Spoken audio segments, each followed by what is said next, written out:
Sa isang maliit at tahimik na baryo sa probinsya, isinilang si Gab, ang nag-iisang anak ng isang pamilyang hikahos ngunit puno ng pangarap. Palaging nakatanaw si Gab sa malawak na kabukiran, iniisip kung ano ang nasa kabila ng mga bundok na tila walang hangganan.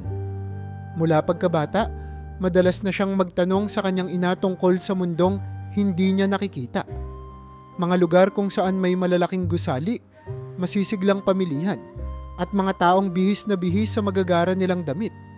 Ngunit sa baryo kung saan siya lumaki, ang karaniwan lamang niyang tanaw ay ang mga kalabaw na namamahinga sa ilalim ng puno, ang mga magsasakang pawisan habang sinasaka ang lupa, at ang simpleng pamumuhay na tila di nagbabago sa paglipas ng panahon. Napakabata pa ni Gab nang iniwan sila ng kanyang ama. Wala siyang masyadong maalala tungkol dito. Isang araw ay basta na lamang naglaho ang lalaki. Iniwang luhaan ang kanyang ina at litong-lito ang murang isipan ni Gab. Minsan niyang naitanong kung kailan babalik ang ama. Ngunit nagkakasya lamang sa mahigpit na yakap ang sagot ng kanyang ina. Sa puso ng isang musmos, hindi niya agad maunawaan kung bakit biglang nag-iba ang takbo ng kanilang buhay. Nakikita niya ang lungkot sa mga mata ng kanyang ina tuwing tinatanong niya ito, kaya't hindi na siya nagpilit pa. Mula noon, natutunan niyang tanggapin na ang kanilang pamilya ay hindi tulad ng iba. Wala nang haligi ng tahanan, tanging ang kanyang ina lamang ang nagsusumikap para sa kanilang dalawa. Sa kabila ng mga hamon, hindi nagkulang ang kanyang ina sa pagmamahal at pagkalinga. Sa umaga, maaga itong nagigising upang maghanda ng agahan para kay Gab bago ito pumasok sa paaralan. Pagkakatapos, diretso na ito sa paglalabada para sa mga kapitbahay o kaya'y sa palengke upang magtinda ng gulay. Sa simpleng araw-araw na gawain ng kanyang ina, nakita ni Gab ang matibay na halimbawa ng pagsusumikap. Bagaman minsan ay hirap silang makaraos, hindi nito nawawala ang ngiti ng kanyang ina tuwing uuwi siya mula eskwela. Minsan, isinasama pa siya ng kanyang ina sa palengke kapag Sabado, at doon niya natutunan ang halaga ng bawat sentimo, ng bawat piraso ng gulay na kailangang maibenta upang may maihain sa hapag. Habang lumalaki si Gab, unti-unti niyang naintindihan ang hirap ng buhay. Hindi man niya lubos na nauunawaan kung bakit kailangang magsakripisyo ng ganito ang kanyang ina. Ramdam niya sa kanyang puso na dapat niyang suklian ang pagmamahal at pagsisikap nito. Sa paaralan, palagi siyang masipag mag-aral. Hindi siya ang pinakamatatalino, ngunit siya ang pinakamasipag. Kapag walang klase, tumutulong siya sa gawaing bahay. Naglilinis ng bakuran, nag-iigib ng tubig mula sa poso, at kung minsan ay naglalako ng kakanin sa mga kapitbahay upang makatulong sa kita ng ina. Habang ang ibang bata ay naglalaro ng holen sa kalye, mas pinipili ni Gab na magtrabaho o magbasa ng aklat upang maabala ang sarili sa mas kapaki-pakinabang na bagay. Sa kanyang murang edad, natutunan niya ang halaga ng tiyaga at sipag. Hindi man niya direktang sinasabi, alam ng kanyang ina na si Gab ay may malalaking pangarap. Minsan, habang nakatingin siya sa malayong kabukiran, iniisip niya kung paano makakaalis sa baryong ito. Hindi upang talikuran ang kanyang pinagmulan, kundi upang makahanap ng mas maayos na buhay para sa kanilang dalawa. Sa mga gabing tahimik, madalas niyang pag-isipan kung ano ang mangyayari kung balang araw ay magtagumpay siya. Ang bawat pisong kinikita ng kanyang ina, ang bawat araw ng kanyang pagpupunyagi sa eskwela, lahat ng ito ay parang maliliit na hakbang papunta sa isang mas maliwanag na bukas. Ngunit hindi lahat ay naging madali. May mga pagkakataong naranasan ni Gab ang panghuhusga ng ibang tao. May mga bata sa baryo na tinutokso siya dahil sa kawalan ng ama. Sinasabi nilang hindi na ito babalik, na iniwan na sila dahil wala itong pakialam sa kanila.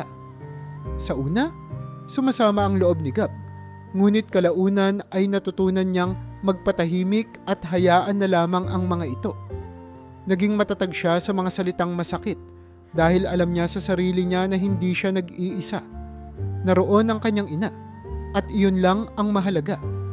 Ang mahirap na pamumuhay na ito ang humubog sa pananaw ni Gab. Natutunan niyang hindi lahat ng bagay ay madali. Ang tagumpay ay kailangang paghirapan. At ang pagmamahal ay kailangang patunayan sa gawa. Ang kanyang ina ang nagsilbing inspirasyon. Ang kanyang mga pangarap ang naging motibasyon.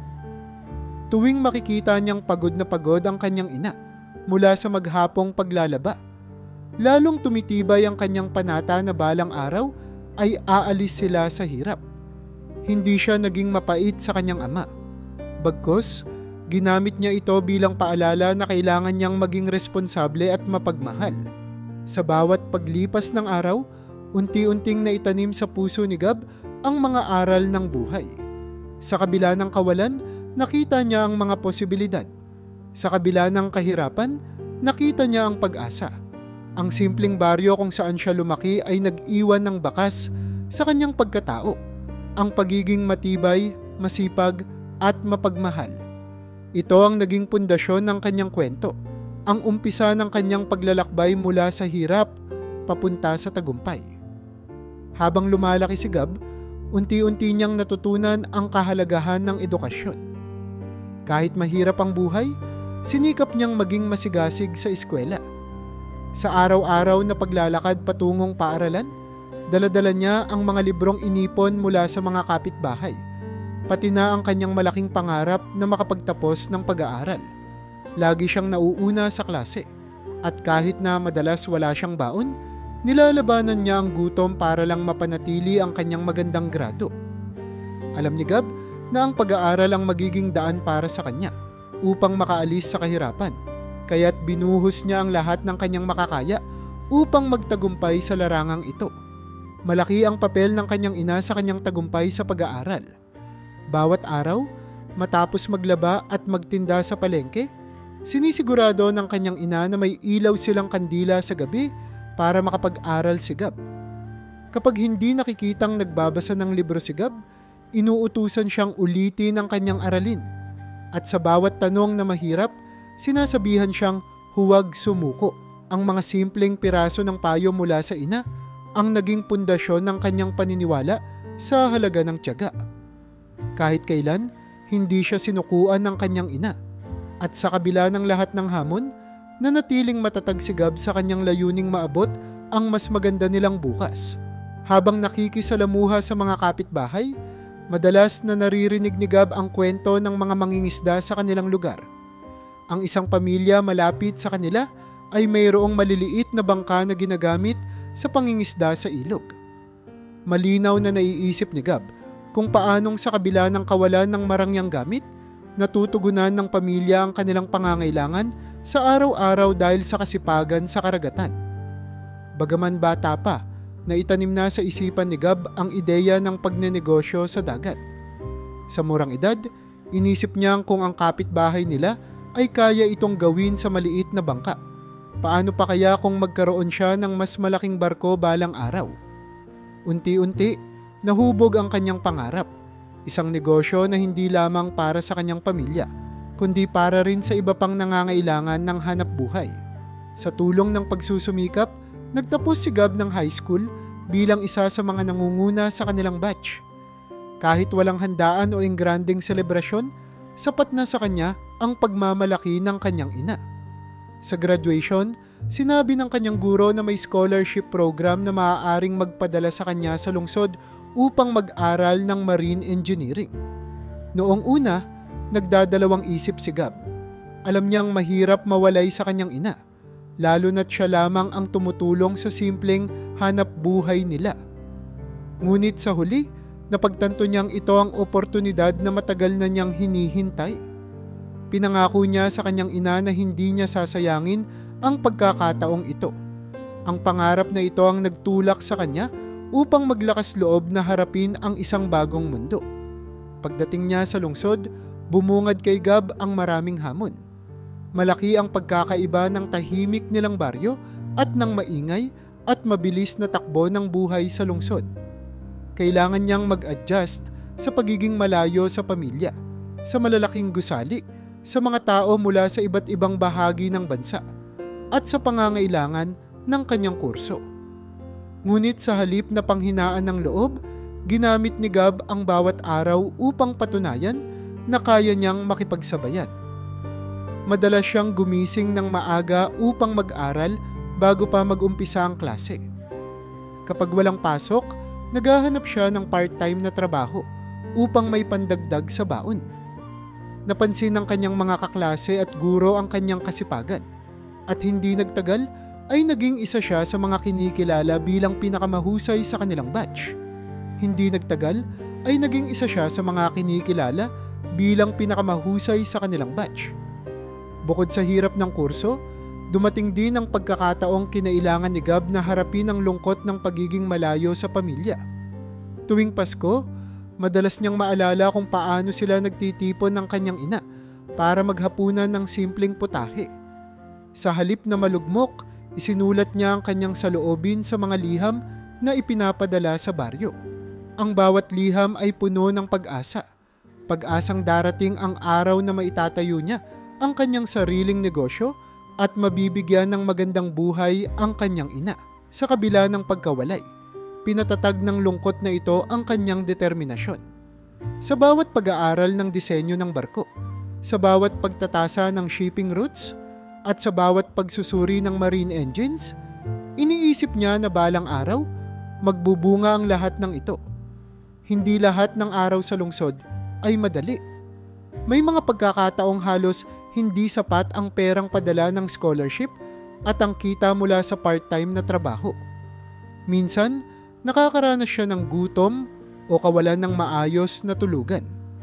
Pero sa tuwing iniisip niyang sumuko, bumabalik sa kanyang alaala ang mukha ng kanyang ina na walang sawang nagbabanat ng buto para sa kanilang dalawa. Iyon ang kanyang sandigan, ang dahilan kung bakit siya patuloy na lumalaban. Sa bawat hakbang ng kanyang pag-aaral, natutunan niya hindi lamang ang teknikal na aspeto ng marine engineering, kundi pati na rin ang halaga ng pananampalataya sa sarili, ng pagtitiwala sa mga pangarap, at ng pagsusumikap na abutin ang mga ito kahit gaano pa kahirap ang daan. Sa gitna ng abalang takbo ng buhay sa kolehiyo, habang abala si Gab sa paghahabol ng mga deadline, pagbubuo ng mga proyekto, at pag-aaral ng mga teknikal na aspeto ng marine engineering, hindi niya inakalang may makikilala siyang magpapabago sa takbo ng kanyang buhay. Si Mika, isang tahimik ngunit masiglang dalaga mula rin sa probinsya, ay madalas niyang nakikita sa silid-aklatan. Hindi man sila nag-uusap noong una, pansin na ni Gab ang pagiging masipag ni Mika sa bawat oras na makita niya itong abala sa pagbabasa o pagsusulat ng notes. Si Mika ay mula sa isang simpleng pamilya na, tulad ni Gab, dumaan sa maraming pagsubok. Lumaki siya sa isang baryo na halos katulad ng pinagmulan ni Gab. Dahil sa maagang pagkawala ng kanyang mga magulang, ang kanyang mga lolo at lola ang nagtaguyod sa kanya. Bata pa lang ay natutunan na niyang magsikap para makapagtapos ng pag-aaral. Isa rin siyang iskolar na, tulad ni Gab, nagbabalanse ng oras sa pag-aaral at pagtatrabaho. Ngunit sa kabila ng lahat, hindi nawala kay Mika ang positibong pananaw sa buhay. Isa itong katangian na labis na humanga kay Gab noong nagkakilala sila ng lubusan. Ang kanilang unang seryosong pag-uusap ay naganap isang hapon sa silid-aklatan.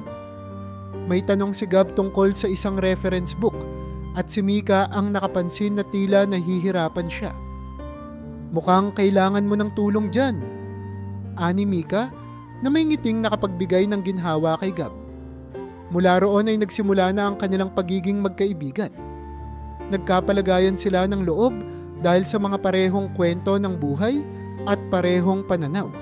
Parehong lumaki sa hirap, parehong may malalaking pangarap, at parehong determinado sa pag-aaral. Unti-unti, hindi na lamang simpleng koneksyon ang namuo sa kanila. Nagkaroon sila ng mas malalim na pag-unawa sa isa't isa, at higit sa lahat, natagpuan nila ang inspirasyon sa bawat isa. Madalas silang magkasama sa mga grupo ng pag-aaral.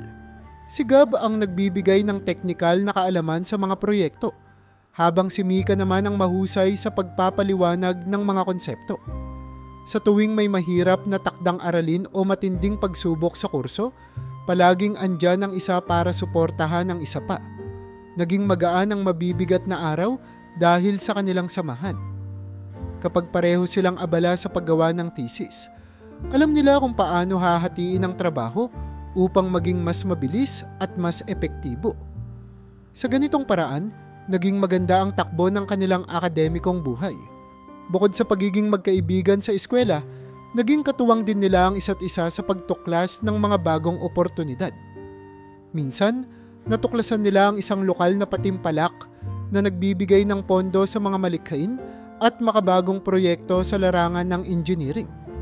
Dahil sa magkaibang lakas nila, naging posible ang pagbuo nila ng isang prototype ng makabagong bangka na pinapatakbo ng renewable energy. Sa pamamagitan ng kanilang sipag at tiyaga, nanalo sila sa patimpalak, nagkaroon ng pondo para sa mas malaki pang proyekto, at lalo pang umusbong ang kanilang mga pangarap. Sa kabila ng abalang schedule, natutunan din nilang maglaan ng oras para sa kanilang sarili. Hindi kailanman sinikap ni Gab at Mika na magmadali sa kanilang relasyon.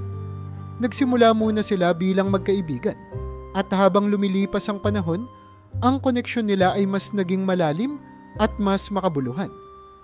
Hindi nila kailangang mag-usap araw-araw para maramdaman ang suporta sa isa't isa. Ang simpleng presensya at pag-unawa ang naging pundasyon ng kanilang unti-unting pagmamahalan. Ang bawat tagumpay na nakamit nila, mula sa mga natapos na proyekto, na pagtagumpayang patimpalak at natutunang leksyon, ay naging bahagi ng kanilang kwento. Si Gab, na dati walang kasiguraduhan sa buhay, ay naging mas malakas ang loob dahil kay Mika. Ang bawat aral na natutunan nila sa hirap ng pag-aaral at pagsasakripisyo ay lalo lamang nagpalapit sa kanila. Ang dating simpleng pagkakaibigan ay nagbunga ng mas malalim na damdamin. Ngayon, hindi na lang pangarap ni Gab ang umangat sa buhay. Kasama na sa kanyang pangarap ang makita si Mika na masaya at matagumpay rin. Habang papalapit ang pagtatapos ng kanilang kurso, lalong tumitibay ang kanilang relasyon. Pareho nilang naiintindihan ang hirap at sakripisyo ng isa't isa. Hindi kailanman naging balakid ang hirap ng buhay. Sa halip, ito pa ang nagpatatag sa kanila. Unti-unti, natutunan nila ang kahalagahan ng pagtutulungan. Hindi lamang para sa kanilang tagumpay bilang individual, kundi para sa mas malawak na layunin ng kanilang samahan. Sa bawat pag-akyat nila sa hagdan ng tagumpay, nariyan ang isa't isa para magbigay ng lakas ng loob. Sa bawat pagkakataon na sumubok sa kanila ang buhay, nariyan sila para magbigay ng pag-asa. Sa paglipas ng panahon, ang simpleng kwento ng magkaibigang may parehong pangarap ay naging mas malalim. Ang bawat sandaling magkasama sila ay hindi lamang tungkol sa kanilang sarili, kundi sa pangarap na kanilang binubuo ng magkasama. Ang bawat aral, bawat tagumpay, at bawat hirap na kanilang pinagdaanan ay nagpatibay sa kanilang samahan. Hindi lang sila basta magkaibigan. Sila ay naging katuwang sa pagbuo ng isang mas magandang kinabukasan. Hindi lang para sa kanila, kundi para sa mga taong pinapangarap nilang tulungan. Matapos makapagtapos ng kolehiyo, agad nakahanap si Gab ng trabaho sa isang kilalang shipping company sa lungsod. Isa itong malaking hakbang para sa kanya. Gamit ang lahat ng kaalaman na natutunan niya sa marine engineering at ang determinasyon na hinubog mula sa kanyang kabataan, pumasok siya sa kumpanyang iyon bilang isa sa mga junior engineers. Sa unay, tahimik lamang siya, nagpapakababa at sinisikap intindihin ang bawat detalye ng kanilang operasyon. Ngunit hindi nagtagal, napansin ng mga nakakataas ang kanyang kasipagan. Palaging una si Gab sa trabaho, lagi siyang handang tumulong sa mga mas nakatatanda sa kanya, at nagpapakita siya ng inisyatiba sa pag-aaral ng mga bagong sistema at teknolohiya. Dahil dito, unti-unti siyang umangat sa posisyon. Sa loob ng ilang taon sa kumpanya, napatunayan ni Gab ang kanyang halaga. Nakilala siya bilang isang empleyadong maaasahan, hindi lamang sa pagiging teknikal, kundi pati sa pamamahala ng kanyang mga tao. Madalas siyang hinahangaan, hindi dahil sa mga malaking bagay na nagagawa niya, kundi dahil sa kanyang simpleng ugali. Hindi siya maingay, hindi siya mapagyabang. Siya ay isang taong ginagawa lamang ang kanyang tungkulin ng maayos at may malasakit. Ngunit sa likod ng lahat ng kanyang pagsisikap sa trabaho, may mas malaki siyang pangarap, ang magsimula ng sarili niyang negosyo. Habang nagtatrabaho, nagsimulang mag-ipon si Gab. Hindi ito madali. Marami siyang dapat bayaran. Mga utang mula sa kolehiyo, mga gastusin para sa pamilya, at iba pang mga pangangailangan. Ngunit sa bawat sweldong natatanggap niya, pilit niyang naglalaan ng maliit na bahagi para sa isang mahalagang layunin. Gusto niyang makabili ng sariling bangka, hindi para sa sarili, kundi upang makapagsimula ng isang negosyong pangisda na maaaring magbigay ng hanap buhay sa iba. Ang inspirasyon niya dito ay ang simpleng pamumuhay ng mga mangingisda sa kanilang baryo. Mga taong gumagawa ng lahat upang mabuhay sa araw-araw. Naalala niya kung paano siya namangha sa tiyaga ng kanyang kapitbahay noon sa kanilang maliit na bangka. Ang simpleng alaala na iyon ang nagsilbing gabay niya upang simulan ang kanyang plano. Sa paglipas ng ilang taon, sapat na ang naipon ni Gab para makabili ng isang lumang bangka. Inayos niya ito, ginamit ang kanyang kaalaman sa marine engineering upang masigurong maayos ang kondisyon nito. Hindi siya agad nagmadaling lumaki. Siniguro niya munang maging maayos ang lahat. Sa unang taon ng kanyang negosyo, personal niyang inaasikaso ang operasyon. Ang pagtanggap ng isda mula sa mga mangingisda, ang pakikipag-usap sa mga bumibili, at ang paghahanap ng mas magandang merkado para sa kanilang huli. Dahil sa kanyang masipag at maingat na pamamalakad, unti-unti niyang pinalago ang maliit na negosyong ito. Sa bawat taon, nagdagdag siya ng isa pang bangka hanggang sa makabuo siya ng sariling fleet. Sa simula, tila imposibleng makamit ang ganoong kalaking tagumpay. Maraming beses siyang tinamaan ng mga problema. Minsang nasira ang isa sa mga bangka at kinailangan niyang umutang upang maipagawa ito. Minsang bumaba ang demand sa isda at kinailangan niyang mag-adjust ng presyo upang makabawi. Ngunit hindi kailanman naisip ni Gab ang sumuko. Lahat ng kanyang sakripisyo ay nagbunga. Unti-unti niyang nabayaran ang kanyang mga utang hanggang sa tuluyan na siyang makawala sa mga pasanin ng pagkakautang. Ang kanyang negosyo, na nag-umpisa sa isang maliit na bangka, ay isa na ngayong maaasahang kumpanya na nagbibigay ng hanap buhay sa maraming tao. Sa kabila ng tagumpay, nanatili si Gab na mapagkumbaba. Hindi niya nakalimutan ang kanyang nanay, ang taong unang nagturo sa kanya ng halaga ng tiyaga. Sa bawat milestone na naabot niya, palaging unang bumabalik sa kanyang isipan ang imahe ng kanyang ina. Ang simpleng babaeng walang pagod na naglaba, naglako, at nag-alaga sa kanya. Nang mapalaki niya ang negosyo, kinuha niya ang kanyang ina mula sa baryo upang bigyan ito ng mas maginhawang buhay. Pinangarap niyang hindi na muling maghirap ang kanyang nanay, at natupad niya ito. Ngunit kahit na nabigyan na niya ng komportableng tahanan ng ina, madalas pa rin itong bumisita sa baryo upang mag-abot ng tulong sa mga dating kapitbahay. Sa pagkakataong ito, si Gab naman ang nagbibigay ng mga pinansyal na suporta at donasyon sa komunidad kung saan siya lumaki.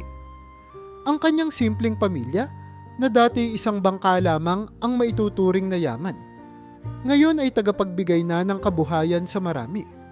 Patuloy ang paglago ng negosyo ni Gab, ngunit hindi niya inisip na yumabang. Para sa kanya, ang tagumpay ay hindi lamang tungkol sa pera o sa dami ng ari-arian, kundi sa kung paano niya ito ginagamit upang makatulong sa iba.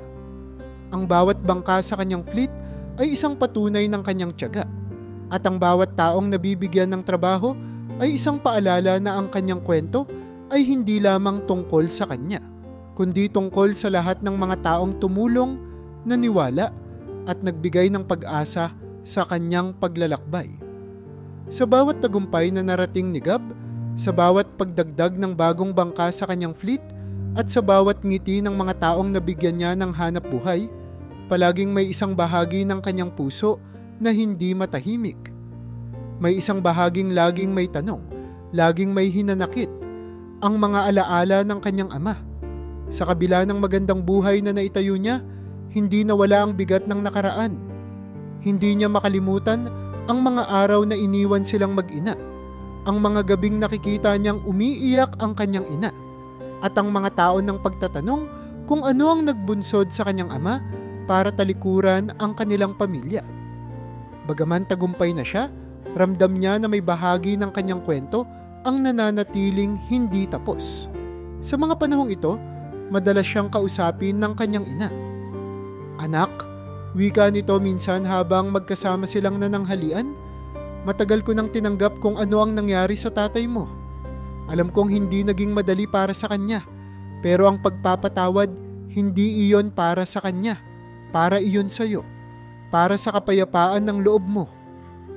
Tumahimik si Gab. Alam niyang may punto ang kanyang ina, ngunit paano nga ba niya mapapatawad ang taong iyon? Sa kabila ng lahat ng kanyang narating, pakiramdam niya ay may puwang pa rin sa kanyang puso na hindi kayang punan ng kahit anong tagumpay. Isang araw, habang nagpapahinga sa opisina, nagkaroon siya ng pagkakataong alamin ang kalagayan ng kanyang ama. Hindi na niya matandaan kung kailan siya huling nagtanong tungkol dito.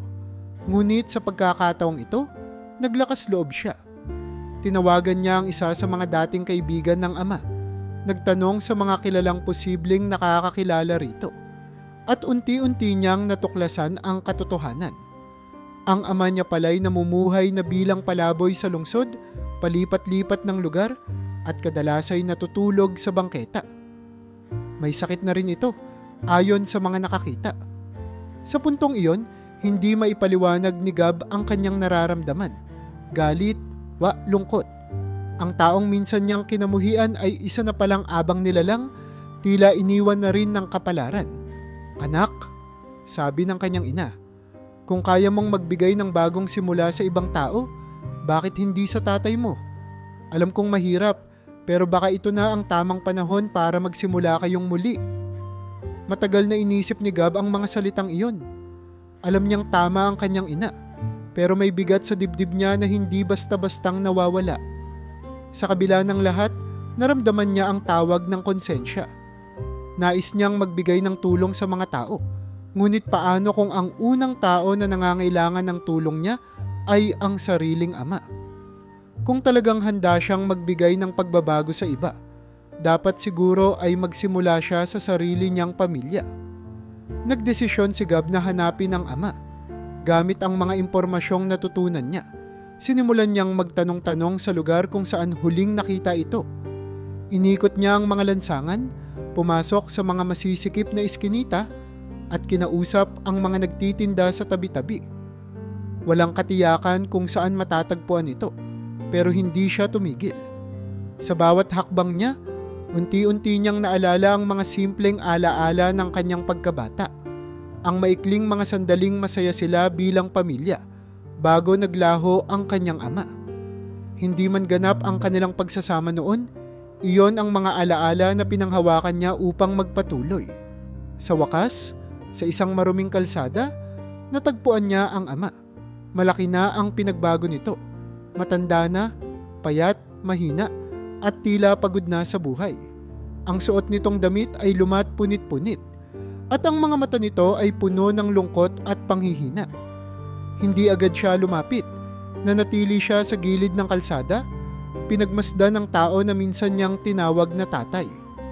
Hindi niya alam kung ano ang sasabihin o kung paano magsisimula. Ang dating hinanakit ay napalitan ng kakaibang pakiramdam. Isang halo ng awa, pananabik, at takot. Nang sa wakas ay naglakas loob siyang lumapit. Tinignan siya ng ama na parang hindi ito makapaniwala. "Ikaw ba yan, Gab?" Mahina nitong tanong. Tila hindi sigurado kung siya ba talaga ang kaharap nito. Hindi muna sumagot si Gab. Sa halip, tumango siya at tahimik na umupo sa tabi ng ama. Walang salitang makakapagpaliwanag ng lahat ng damdaming iyon.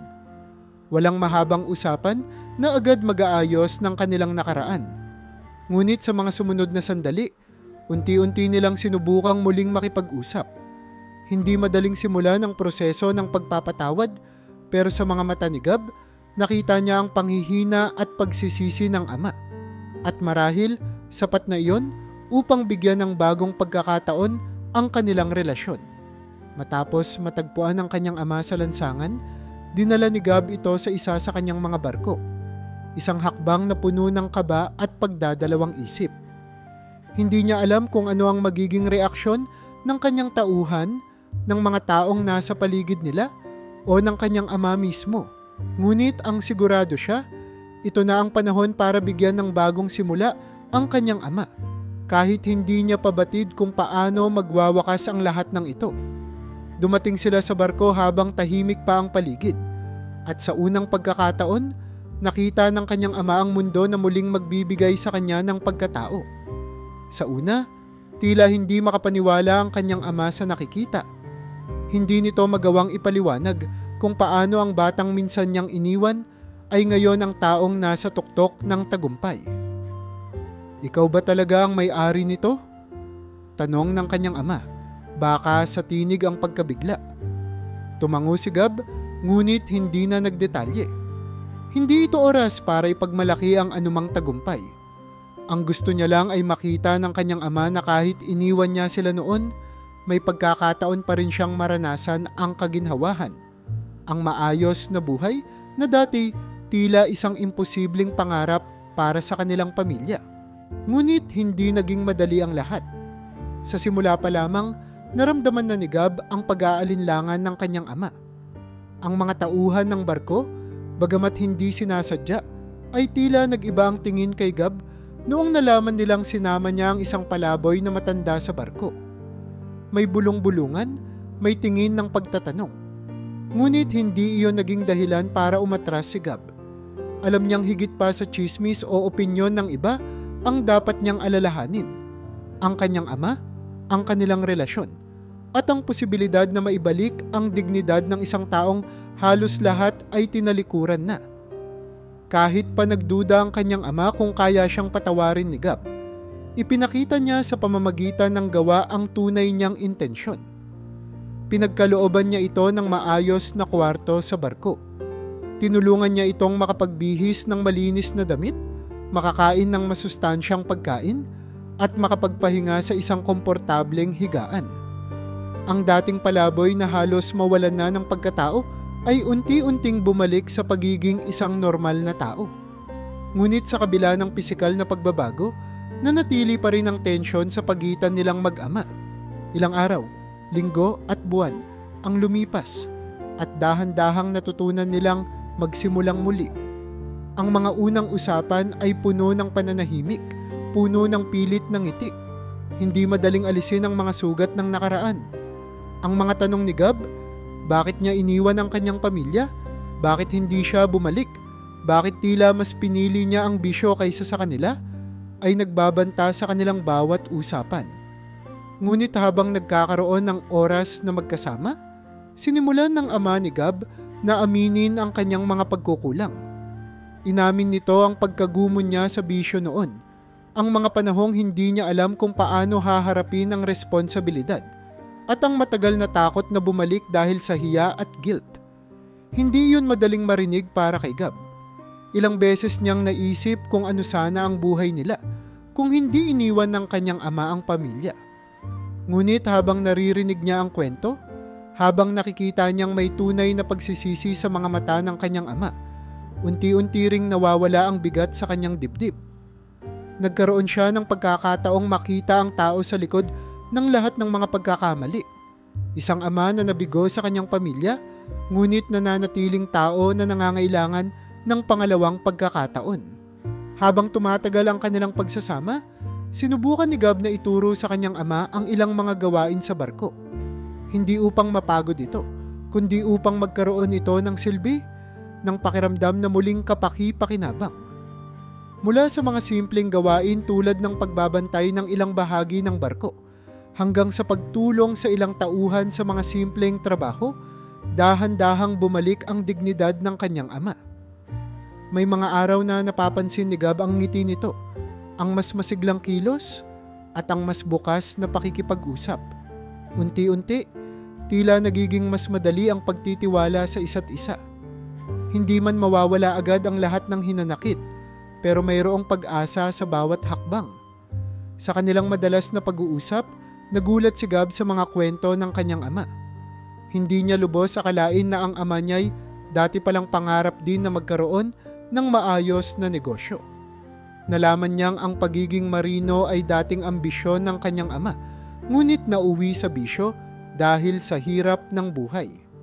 Ang mga pagkakamali ng ama niya ay bunga ng takot, ng kawalan ng gabay, at ng kawalan ng direksyon. Naisip ni Gab na kung siya'y nahubog ng mga sakripisyo ng kanyang ina, ang ama niya na may nagdusa sa pagkakahiwalay at pagkaligaw.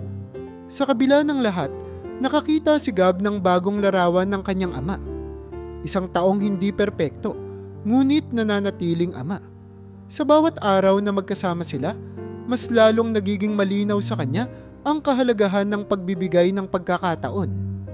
Hindi madali ang proseso ng pagtanggap, ngunit nagsimula silang magtulungan upang buuin muli ang tiwala.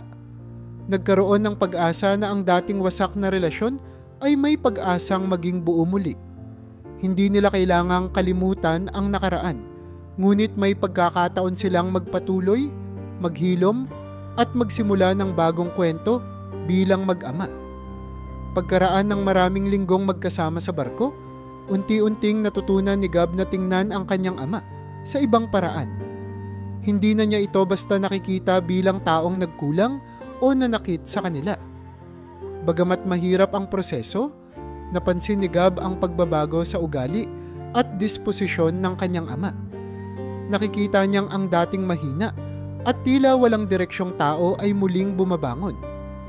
Naging mas bukas ito sa mga usapan, mas mahinahon at mapagkumbaba. Ang dating takot sa mata nito ay napalitan ng pagsisikap na makabawi. Ngunit hindi iyon madali para kay Gab. Sa bawat pagkakataon na naaalaala niya ang kanilang mga pinagdusahan noon, parang hinahatak siya pabalik ng hinanakit. Naaalala niya ang kanyang ina na nagsakripisyo ng mag-isa upang mapaaral siya, ang gutom na kanilang dinanas, at ang lungkot na naramdaman niya tuwing naiisip na wala na siyang ama. Mahirap kalimutan ang mga sugat ng nakaraan. Laging may bahagi sa kanyang puso na nagtatanong, paano kung mangyari ulit ito? Paano kung umasa ako at masaktan na naman? Pero sa tuwing nahihirapan siya, palaging nariyan ang kanyang nanay at si Mika upang magbigay ng lakas ng loob. Ang kanyang nanay, sa kabila ng lahat ng paghihirap, ay nanatiling positibo. Palagi nitong sinasabi, "Anak, hindi ko hiniling sa iyo na kalimutan ang nangyari. Ang hinihiling ko lang, bigyan mo ng pagkakataon ng tatay mo na itama ang mali. Dahil sa huli, ang pagpapatawad ay hindi lamang para sa kanya, kundi para rin sa iyo, para sa kapayapaan ng puso mo." Si Mika naman ay palaging naroon para umalalay kay Gab. Pinapakinggan niya ang lahat ng sama ng loob nito, ngunit pinapaalala rin niya na ang puso ng pagpapatawad ay hindi tungkol sa pagbibigay ng hustisya, kundi sa pagtanggap na hindi na mababago ang nakaraan. "Gab," sabi niya isang gabi habang nag-uusap sila sa kwarto, "alam kong mahirap magtiwala ulit, pero sa tuwing makikita kong nagsisikap ang tatay mo, iniisip ko, baka ito na yung pagkakataon na hinihintay mo. Hindi mo kailangan na agad-agad siyang tanggapin, pero baka pwedeng dahan-dahan, bigyan siya ng pagkakataon na ipakita kung sino siya ngayon." Sa paglipas ng mga buwan, unti-unti ngang natutunan ni Gab na buksan muli ang kanyang puso. Hindi isang mabilis na proseso ito, hindi tulad ng simpleng pagpapasya. Kailangan niya ng oras upang masanay sa ideya na ang kanyang ama ay nagbabago, na ang kanyang ama ay hindi lamang isang imahe ng pagkukulang, kundi isang tao na may kakayahang magbago. Unti-unti niyang sinubukang iwasan ang mga negatibong pag-iisip. Natutunan niyang pakinggan ang ama at bigyan ito ng puwang upang magsalita. Ang kanyang ama naman ay hindi rin nagkulang sa pagsisikap. Hindi lamang ito naging tahimik na tagasunod sa barko. Naging aktibo ito sa paghanap ng paraan upang makatulong. Nang makita nitong maraming tauhan ni Gab ang nangangailangan ng karagdagang tulong, kusang loob itong tumulong sa pagbibigay ng simpleng payo o paggawa ng mga gawain. Inaral nito ang ilang aspeto ng operasyon ng barko at sinikap na gawing makabuluhan ang bawat araw na dumaraan. Minsan, si Gab na mismo ang nakakakita ng ama niyang nagtuturo sa mga mas batang empleyado ng ilang praktikal na kaalaman, bagay na nagustuhan ng mga tauhan sa kalaunan. Sa bawat pagsusumikap ng kanyang ama, hindi maiwasang mapansin ni Gab ang pagbabago. Unti-unti niyang nakikita ang sinseridad sa kilos ng kanyang ama at ito ang naging daan upang buksan niya ang sarili sa pagpapatawad. Hindi niya kailangang kalimutan ang sakit ng nakaraan. Ngunit natutunan niyang tanggapin na ang pagkapatawad ay hindi nangangahulugan ng pagbubura sa nakaraan. Sa halip, ito'y isang hakbang patungo sa mas maayos na kinabukasan. Dahil sa pagsusumikap ng kanyang ama at sa suporta ng kanyang ina at ni Mika, naging mas malinaw ang daan tungo sa kapatawaran. Isang tahimik na pagkakasundo ang namuo sa kanilang pamilya. Hindi ito enggrande, walang malalaking seremonya o madamdaming eksena. Simpleng pagtanggap ito, pagtanggap ng ama na may mga pagkukulang siya at pagtanggap ni Gab na ang ama niya ay tao rin na maaaring magkamali at magbago. Sa bawat araw na magkasama sila, mas nagiging matibay ang pundasyon ng kanilang relasyon. Ang tahimik na pagkakasundo na iyon ay hindi na lamang isang simpleng pagtanggap. Isa itong bagong simula. Unti-unting nabuo ang isang mas matibay na relasyon. Hindi lamang bilang mag-ama kundi bilang dalawang tao na handang magbigay ng pangalawang pagkakataon sa isa't isa. Ang kanilang kwento ay naging patunay na ang pagpapatawad, bagamat mahirap, ay nagdadala ng pag-asa. Hindi lamang sa nakaraan, kundi sa hinaharap. Maganda ang panahon noong araw na iyon. Walang bakas ng paparating na unos. Ang dagat ay tahimik, ang araw ay nagbibigay ng maaliwalas na sinag, at ang mga crew ng barko ay abala sa kanilang gawain. Isa ito sa mga mas malalaking barko sa fleet ni Gab. Isang simbolo ng kanyang tagumpay at ng kanyang mahabang paglalakbay mula sa hirap. Wala ni isa sa kanila ang nakakaalam na ang araw na iyon ang magdadala ng pinakamatinding pagsubok sa kanilang buhay. Habang nasa gitna ng paglalayag, biglang sumabog ang isang bahagi ng makina ng barko. Ang pagsabog ay nagdala ng malakas na tunog na yumanig sa buong sasakyang dagat. Tumilapon ang ilang bahagi ng makina, nagdulot ng usok at nagkalat ng mga nasirang pyesa. Nagpanik ang ilan sa crew. Sa isang iglap, ang maaliwalas na biyahe ay napalitan ng kaguluhan. May apoy sa makina, sigaw ng isang tauhan, habang ang iba ay nagmadaling kumuha ng mga kagamitan para maapula ito. Ang ama ni Gab, na nooy nasa bahagi ng barko na malapit sa makina, ay hindi nagdalawang isip na tumulong. Noong una, pinilit niya lamang alalaya ng isang batang crew member na tila natulala sa takot. Ngunit habang tumatagal, nakita siya ng iba na tumutulong sa pag-apula ng apoy. Binubuhat ang mabibigat na bahagi ng makina na maaaring magdulot pa ng mas malaking sakuna. Si Gab naman, nasa Kapitan's Quarters nang mangyari ang pagsabog, ay agad tumakbo patungo sa lugar ng aksidente. Sa kalagitnaan ng takot at pagmamadali, ang unang pumasok sa kanyang isip ay kung nasaan ang kanyang ama. Nasaan si tatay? Ang tanong niya sa bawat crew member na nasalubong niya habang tinutungo ang makina. Nang makita niya ito, halos hindi niya makilala ang ama dahil sa dumi at usok na bumalot dito. Ngunit mas malinaw sa kanya kaysa kailanman na kahit gaano kahirap ang nakaraan nila, mahalaga pa rin ang kalagayan nito ngayon. Tay, umalis ka na dyan. Sigaw niya, ngunit hindi tumigil ang ama sa pagtulong. Bumagsak ang isang piraso ng bakal malapit sa kanyang ama. Isang maling hakbang lamang at maaaring ito ang kanyang maging katapusan. Mabilis na kumilos si Gab upang tulungan itong makaalis sa delikadong lugar. Ngunit nanatili itong matatag. Sinisiguradong maayos ang kalagayan ng mga mas nakababatang crew bago pa ito sumama kay Gab. Sa kabila ng tensyon, sa kabila ng panganib, Nakita ni Gab ang isang bagay na hindi niya kailanman inakalang makikita muli. Isang amang nagtataya ng buhay para sa iba. Nang sa wakas ay nailigtas ang kanyang ama at naagapan ang apoy. Tahimik na naupo si Gab sa isang sulok ng barko. Pinagmamasdan ang kanyang ama na humihinga ng malalim matapos ang lahat ng kaguluhan. Ang lahat ng takot, lahat ng galit, lahat ng hinaing na matagal niyang naramdaman ay tila nawala sa isang iglap. Napagtanto niya na ang bawat sandali kasama ang kanyang ama, kahit gaano pa kahirap ito, ay mahalaga. Muntik na itong mawala sa kanya muli at hindi niya kayang hayaan iyon mangyari. Matapos ang insidente, napagdesisyunan ni Gab na kausapin ng masinsinan ang kanyang ama. Sa kanilang pag-uusap, muling humingi ng tawad ang kanyang ama, hindi lamang para sa nakaraan, kundi pati na rin sa mga pagkakataong naging pabigat siya. Ngunit sa pagkakataong ito, iba ang sagot ni Gab. "Tay, mahalaga ka pa rin sa akin," wika niya. "Hindi ko kayang baliwalain ang mga nangyari noon, pero hindi ko rin kayang itanggi na gusto kong magkaroon tayo ng pagkakataon na maging mas maayos bilang pamilya."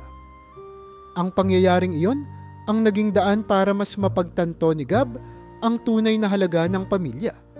Hindi man perpekto ang kanilang samahan, hindi man agad-agad nawala ang mga sugat ng nakaraan, natutunan nilang yakapin ang bawat araw na magkasama sila.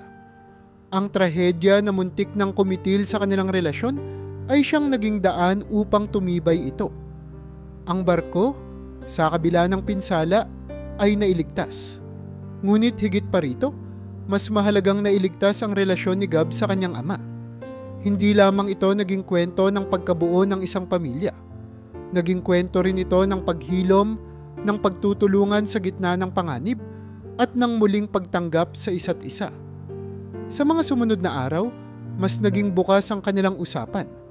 Mas naging totoo sila sa isa't isa, at mas naging madali para sa kanilang ipakita ang pagmamahal na matagal nang itinago ng galit at takot.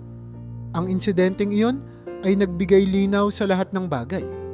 Hindi mahalaga kung gaano kakadaming barko, gaano kalaki ang kita, o gaano kataas ang naabot mo sa buhay.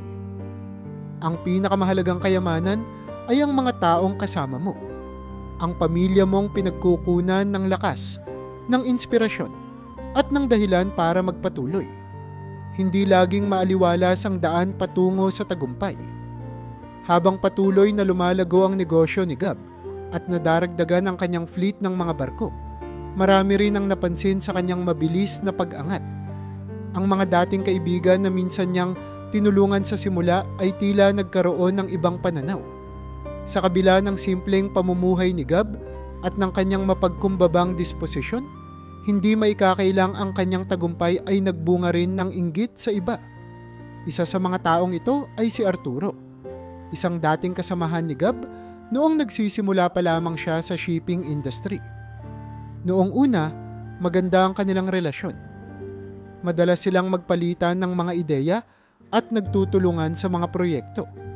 Ngunit nang makita ni Arturo na mas mabilis na umangat si Gab, unti-unting napalitan ng inggit ang dating respeto. Hindi niya matanggap na ang dati niyang kaibigan, na sa tingin niya ay mas simple at mas bata pa sa industriya, ay ngayon mas mataas na ang narating. Dumating ang puntong sinimulan niyang siraan si Gab sa kanilang mga kasamahan sa negosyo. Sa umpisa, hindi pinapansin ni Gab ang mga bulong-bulungan. Alam niyang hindi maiiwasan ang chismis sa isang lumalaking negosyo. Ngunit nang makita niyang kumalat na ang mga paratang na siya raw ay gumagawa ng mga iligal na transaksyon, kinailangan na niyang kumilos. "Hindi ko kayang hayaan lang na maniwala ang mga tao sa kasinungalingan," sabi ni Gab kay Mika. "Pinaghirapan ko ito mula sa simula. Hindi ko makakayang sirain ang tiwala ng mga taong naniniwala sa akin." Hindi nagtagal, umabot sa mas mataas na antas ang mga paratang. Dumaan sa masusing pagsusuri ang kanyang kumpanya. Nagkaroon ng malawakang investigasyon mula sa mga ahensya ng gobyerno at kailangang ipakita ni Gab ang bawat dokumento ng kanyang negosyo. Ang kanyang mga tauhan ay naipit din sa sitwasyon. May ilan na napilitang magbigay ng testimonya laban sa kanya dahil sa takot o maling impormasyon. Sa gitna ng lahat ng ito, si Arturo ang tila nagpapalakas ng apoy. Siya ang nagsusulong ng mga paratang, ginagamit ang kanyang impluensya upang magmukhang may basehan ang kanyang mga akusasyon. Sa kabila ng lahat, hindi sumuko si Gab. Sa bawat pagdinig, dumalo siya at ipinakita ang kanyang katapatan. Ibinigay niya ang lahat ng kinakailangang dokumento, binigyang liwanag ang bawat transaksyon, at nagpaliwanag ng mahinahon sa mga kinatawan ng gobyerno. Gayunpaman, hindi pa rin naging madali ang laban. Madalas siyang balikan ng mga tanong at may mga pagkakataong tila nawawala ang suporta ng ilan niyang mga kasamahan sa industriya. Ngunit sa mga panahong ito, nariyan ang kanyang pamilya at si Mika, ang kanyang ina, na mula sa simula ay naging pundasyon ng kanyang moralidad, ay palaging naroon upang magbigay ng lakas ng loob. "Anak," wika nito sa kanya isang gabi matapos ang isa na namang mahirap na pagdinig, "hindi kita pinalaki para mandaya. Alam kong makakaya mong ipakita sa kanila ang totoo, dahil ang totoo ay nasa panig mo." Ang mga salitang iyon ang nagpapaalala kay Gab kung bakit siya nagtagumpay sa simula, dahil sa sipag, tiyaga at katapatan. Si Mika naman ay hindi rin nagkulang sa suporta. Sa tuwing nararamdaman ni Gab ang pagod o takot na baka masira ang lahat ng kanyang pinaghirapan, pinapaalala ni Mika kung gaano nakaraming tao ang natulungan niya. "Gab, hindi mo kailangang patunayan sa lahat ang pagkatao mo. Alam naming lahat kung anong klaseng tao ka. Alam ko, ang nanay mo, ang tatay mo. Alam naming hindi mo ito gagawin. Kaya't kung ano man ang gawin ng iba, ipakita mo na ikaw pa rin ang Gab na kilala namin." Ang kanyang ama, na dati halos walang boses sa pamilya, ay biglang naging isa sa kanyang pinakamalalaking taga-suporta. Sa kabila ng kanilang mahabang nakaraan ng di pagkakaunawaan, sinamahan siya ng kanyang ama sa ilan sa mga investigasyon. Sinabi nitong, "Anak, alam kong hindi ako perpektong ama, pero alam ko sa sarili ko na hindi mo ito kayang gawin, kaya't kahit anong hirap, ipaglaban mo ang pangalan mo." Ang simpleng presensyang iyon ng kanyang ama, ang muling pagsuporta nito sa kanya, ay nagbigay kay Gab ng bagong lakas na ipagpatuloy ang laban. Sa huli, nanaig ang katotohanan. Isa-isa, bumaliktad ang mga maling testimonya laban kay Gab. Napatunayan sa mga dokumento at mga independent audit na malinis ang kanyang negosyo, at ang lahat ng paratang ay pawang walang basehan. Ang mga investigador na noong unay tila nagdududa ay unti-unting kumampi sa kanya matapos makita ang ebidensya. Natuklasan din nila ang papel ni Arturo sa pagpapakalat ng maling impormasyon. Sa harap ng lahat, nilinaw ng mga autoridad na si Gab ay walang kasalanan.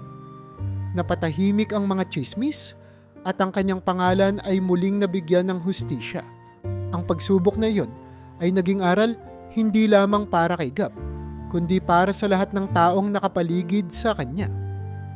Napatunayan niyang hindi kailanman nagiging madali ang tagumpay. Palaging may mga hahadlang, may mga magsasabi ng kasinungalingan, at may mga nagmimithi ng iyong pagkabagsak. Ngunit sa gitna ng lahat ng ito, kung mananatili kang matatag, totoo sa sarili, at tapat sa ginagawa mo, lalabas pa rin ang liwanag sa dulo ng madilim na daan. Ang suportang natanggap niya mula sa kanyang pamilya at kay Mika ay nagpatunay na ang tunay na yaman sa buhay ay hindi lamang ang tagumpay sa negosyo, kundi ang mga taong handang manindigan para sa iyo sa kabila ng lahat ng hamon. Pagkatapos ng lahat ng pagsubok, unti-unting bumalik sa maayos na takbo ang buhay ni Gab. Ang negosyo, na halos nabahiran ng mga maling paratang, ay muling umangat. Sa tulong ng masinsinang plano, masusing pangangasiwa, at ang hindi matatawarang suporta mula sa kanyang pamilya, mas naging matatag pa ito kaysa dati. Ang fleet ng kanyang mga barko ay dumami. Mas marami na siyang mga tauhan na binigyan ng kabuhayan. Hindi lamang niya na ibalik ang tiwala ng publiko, kundi mas napalapit din siya sa mga kliyente at sa mga kasamahan sa industriya. Habang patuloy na lumalago ang kanyang negosyo, napansin din ni Gab ang malaking pagbabago sa kanyang pamilya. Ang relasyon niya sa kanyang ama, na nooy puno ng sugat, ay tila unti-unti nang gumaling. Hindi pa rin perpekto ang lahat, pero may naroon ng respeto at pag-unawa. Ang dati niyang hinanakit ay napalitan ng pagkilala sa kahinaan ng tao, sa kakayahang magbago, at sa kagustuhang bumawi. Sa mga simpleng usapan sa hapunan o sa tuwing nasa barko sila, mas ramdam ni Gab ang sinseridad ng kanyang ama. Sa bawat munting kilos, nararamdaman niyang pinipilit nitong itama ang mga maling nagawa noon. Ang kanyang ina, na mulat sa pool ay naging haligi ng kanilang pamilya, ay mas naging masaya. Sa bawat tagumpay na natatamo ni Gab, lagi niyang inuuna ang ina. Binibigyan niya ito ng oras, inaanyayahan sa mga mahahalagang okasyon, at sinisigurado niyang naibibigay ang magaan at komportableng pamumuhay na matagal na nitong pinangarap para sa kanilang dalawa. Napansin din ni Gab na mas nagiging malapit ang kanyang ina at ama.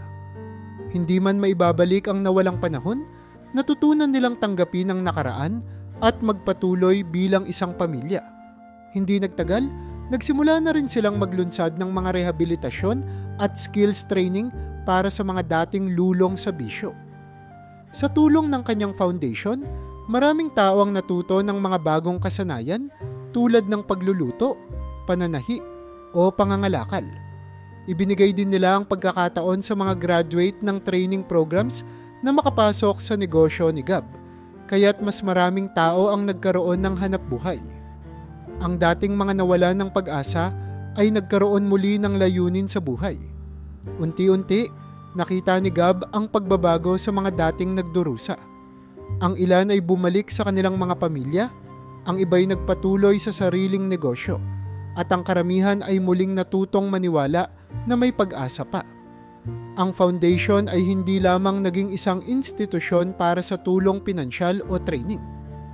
Ginawa rin itong espasyo ni Gab para magbahagi ng kanyang kwento. Sa bawat seminar o programa, personal siyang nagkukwento tungkol sa kanyang ama, ang pagkasira ng buhay nito sa droga, at ang mahaba ngunit mahalagang proseso ng pagbabalik loob nito. Ang mga tao'y nagkakamali, laging sinasabi ni Gab, pero hanggat may nagmamalasakit sa kanila, hanggat may naniniwalang kaya nilang magbago, may pag-asa. Ang kanyang kwento ay hindi lamang kwento ng tagumpay sa negosyo. Ito'y kwento ng pagtanggap, pagbabago, at pagmamalasakit sa iba. Dahil dito, mas lalong naging malapit si Gab sa masa. Hindi siya nanatili sa mataas na posisyon bilang isang negosyante. Sa halip, bumaba siya upang makisalamuha sa mga ordinaryong tao, ang mga kabataan sa mga lansangan, ang mga pamilyang nasira ng droga, at ang mga magulang na nawawalan na ng pag-asa sa kanilang mga anak. Sa bawat pagkakataon na nakikipag-usap siya sa kanila, mas napamahal siya sa mga taong dati nag-aalangan sa kanya. Ang kanyang pagiging bukas, ang kanyang malasakit, at ang kanyang kwento ng pagkakaayos ng sariling pamilya ang nagbigay inspirasyon sa napakaraming tao. Ang foundation ni Gab ay hindi nagkulang sa inobasyon. Nagpakalat sila ng mga libreng material na pang-edukasyon sa iba't ibang baryo. Nagdala ng mga eksperto sa kanayunan upang makipag-usap sa mga kabataan. At nagtayo ng mga maliit na komunidad ng support groups. Sa tulong ng partnership sa iba pang organisasyon, naabot nila ang mga lugar na dati tila napabayaan na. Isa-isa, sinimulan nilang alisin ang stigma ng mga dating lulong sa droga. Hindi na sila tinawag na pasanin ng lipunan. Sa halip, tinignan sila bilang mga taong muling bumabangon at nagiging bahagi ng pagbabago. Sa bawat taon na lumilipas, mas maraming tao ang natutulungan ng foundation. Ang mga dating binabaliwalang individual ay muling nagkaroon ng lakas ng loob na bumuo ng mas mabuting buhay. Sa tulong ng training, edukasyon at suportang emosyonal, nagkaroon sila ng mas maliwanag na kinabukasan. Ang mga dating iniwasan sa komunidad ay naging halimbawa ng pagbabagong buhay. Ang kwento ng foundation ay kwento rin ng libu-libong taong nabigyan ng bagong pag-asa. Sa mata ng marami, si Gab ay hindi na lamang isang matagumpay na negosyante. Siya ay naging simbolo ng pag-asa at pagkakaisa. Ang mga taong dati nagduda sa kanyang kakayahan ay ngayon ay bumilib na sa kanyang layunin. Ang mga dating walang tiwala sa pagbabago ay ngayon ay naniniwala na. Ang pangalan ni Gab ay naging kilala hindi dahil sa kanyang kayamanan, kundi dahil sa dami ng taong natulungan niya. Ang kanyang foundation ay patuloy na nagsilbing daan upang maipakita na kahit gaano kahirap ang buhay, may liwanag sa dulo ng dilim. Sa huli, ang tagumpay ni Gab ay hindi na lamang tungkol sa sarili niyang pag-angat. Ang bawat hakbang na ginawa niya, mula sa pagtatayo ng negosyo hanggang sa pagbubuo ng foundation, ay patunay ng kanyang pangarap na gawing mas maayos ang buhay ng mga taong kanyang nasasalubong. Ang kanyang kwento ay nagbigay inspirasyon hindi lamang sa kanyang komunidad kundi sa buong bansa. At sa tuwing tinitignan niya ang mga taong muling natutong ngumiti at mangarap, alam niyang sulit ang bawat sakripisyong kanyang ginawa. Pagkatapos ng lahat ng unos, napansin ni Gab ang isang bagay na matagal niyang hindi napapansin. Ang simpleng ligaya sa piling ng mga mahal niya sa buhay. Dati, halos buong araw niyang iniisip kung paano pa mapapalago ang negosyo, kung paano pa maibabalik ang nawalang tiwala, at kung paano mabibigyan ng maayos na kinabukasan ang mga kabataang natutulungan ng kanyang foundation. Ngunit ngayon, natutunan niyang maglaan ng oras sa mga bagay na hindi nasusukat ng pera o tagumpay. Ang pag-upo sa hapagkainan kasama ang kanyang ama at ina, ang pagtawa sa simpleng mga kwentuhan, at ang pagbabalik tanaw sa mga alaala ng kanilang pinagmulan. Lahat ng ito ay nagbigay sa kanya ng isang uri ng kapayapaan na hindi niya nahanap sa mga pinakamahal na ari-arian. Naging mas malapit pa sila ni Mika. Sa kabila ng mga taon ng pagsubok, ang kanilang samahan ay lalo lamang tumibay. Napagtanto ni Gab na si Mika ang kanyang naging lakas sa gitna ng bagyo. Ang taong palaging nariyan para ipaalala sa kanya ang kanyang halaga at ang kanyang kakayahang magpatawad. Dahil dito, nagdesisyon silang palawakin ang kanilang pamilya. Matapos ang ilang taon ng pagsasama, sila'y nagpakasal sa isang simpleng seremonya na dinaluhan ng kanilang malalapit na kaibigan at pamilya. Ang kasal nila ay hindi enggrande, ngunit puno ng pagmamahal at kahulugan. Sa araw na iyon, muling naalala ni Gab ang lahat ng sakripisyong kanyang pinagdaanan at ang biyayang dumating sa kanyang buhay. Kasama si Mika, tila kompleto na ang lahat. Di nagtagal, biniyayaan sila ng 2 anak, isang lalaki at isang babae. Ang bawat araw sa piling ng kanilang mga anak ay tila panibagong inspirasyon para kay Gab at Mika. Hindi kailanman naging hadlang ang kanilang abalang buhay sa negosyo at foundation upang maglaan ng oras sa kanilang mga anak. Sa tuwing may oras, isinama nila ang mga ito sa kanilang mga proyekto. Ang mga donasyon sa baryo, ang mga seminar para sa mga kabataan, at ang mga pagtitipon kasama ng mga scholar. Lumaki ang mga bata na alam ang halaga ng pagtulong sa kapwa at ang pagiging mapagkumbaba sa kabila ng tagumpay. Sa tulong ni Mika, natutunan ni Gab ang balanseng pamumuhay. Sapat na oras para sa pamilya, tamang atensyon sa negosyo, at patuloy na pag-abot sa mas nangangailangan. Patuloy nilang itinaguyod ang negosyo at ang foundation. Ang mga bagong inobasyon sa shipping at marine engineering na ipinasok ni Gab sa kanyang negosyo ay hindi lamang nagdulot ng karagdagang kita, kundi nagbigay din ng mas maayos na kondisyon para sa kanyang mga tauhan. Sinigurado niyang pantay-pantay ang oportunidad sa lahat ng empleyado. Mapabata man o matanda, may karanasan man o nagsisimula pa lamang. Sa ganitong paraan, lalong nagtagumpay ang kanilang kumpanya. Hindi lamang ito nagbigay ng matatag na hanap buhay sa libu-libong tao, kundi nagsilbi rin itong inspirasyon sa iba pang negosyante na maging responsable sa kanilang mga tauhan at komunidad. Samantala, ang foundation na kanilang itinatag ay patuloy na nakakatulong sa libo-libong kabataan sa buong bansa. Ang mga scholar na nagtapos sa tulong nila ay unti-unting bumabalik upang tumulong din. May ilan na naging guro, inhinyero, doktor, at iba pang profesional na ngayon ay nagbibigay ng sarili nilang kontribusyon sa lipunan. Ang cycle ng pagtulong ay tila hindi natatapos, at ang bawat kwento ng tagumpay ay nagiging inspirasyon sa iba pang nangangarap. Para kay Gab at Mika, ang foundation ay hindi lamang isang programa, kundi isang pamana. Isang bagay na maiiwan nila sa mga susunod na henerasyon bilang simbolo ng pag-asa at pagbabagong buhay. Ang masayang pamilya nila ay nagsilbing pundasyon ng lahat ng kanilang ginagawa. Sa kabila ng pagiging abala, palaging inuuna ni Gab ang kanyang pamilya.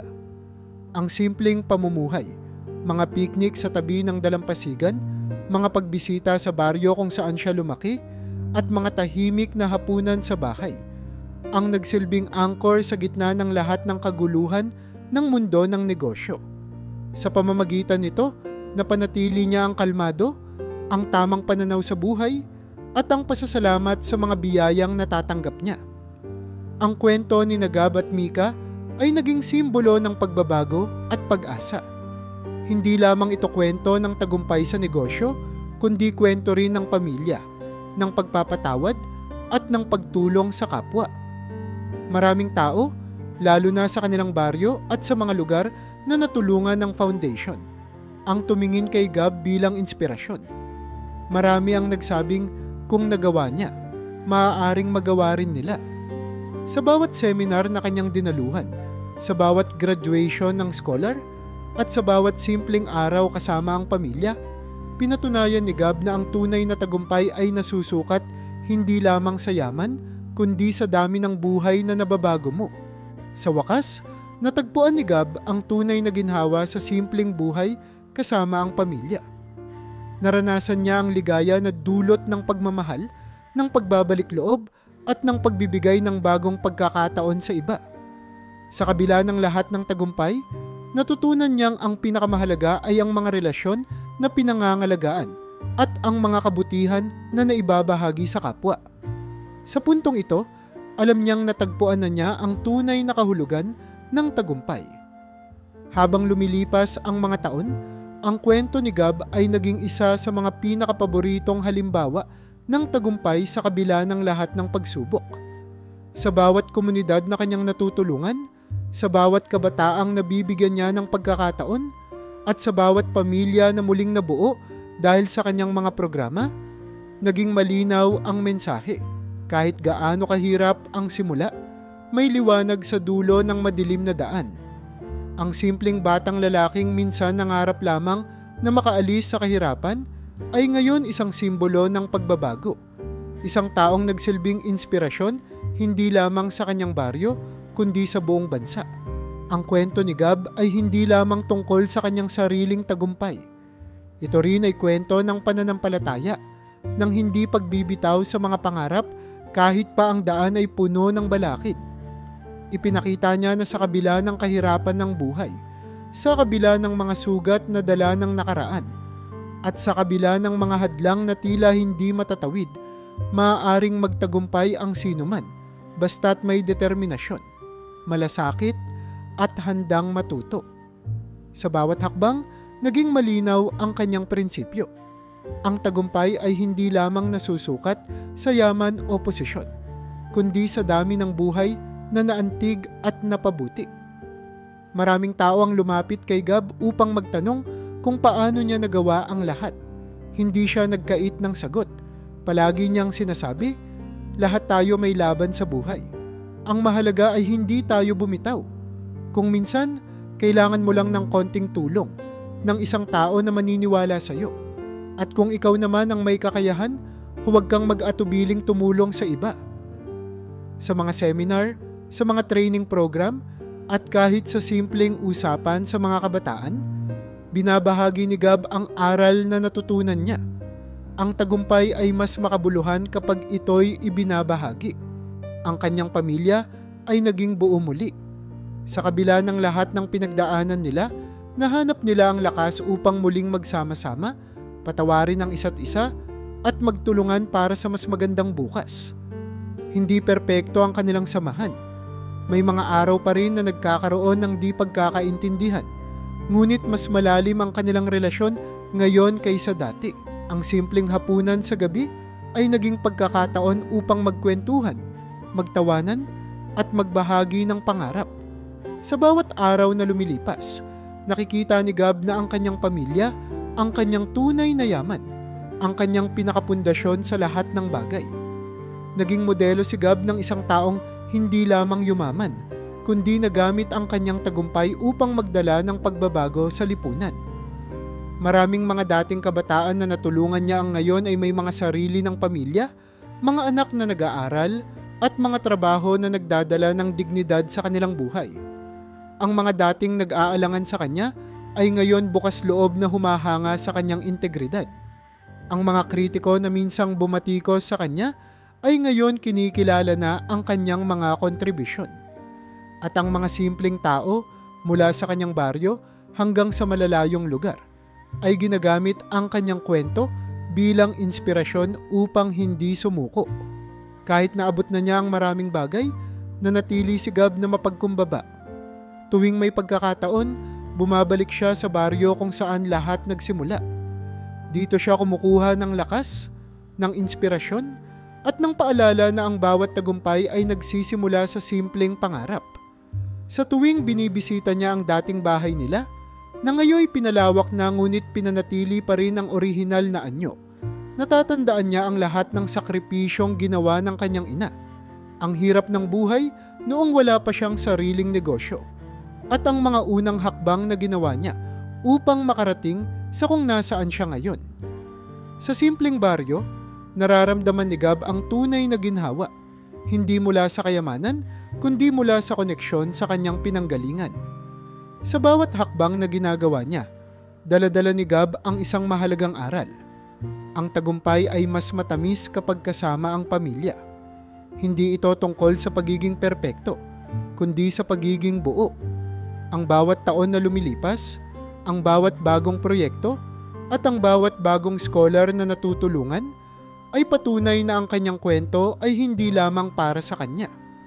Ito ay isang kwento ng pangarap na natupad, ng mga sugat na gumaling, at ng buhay na muling nabuo.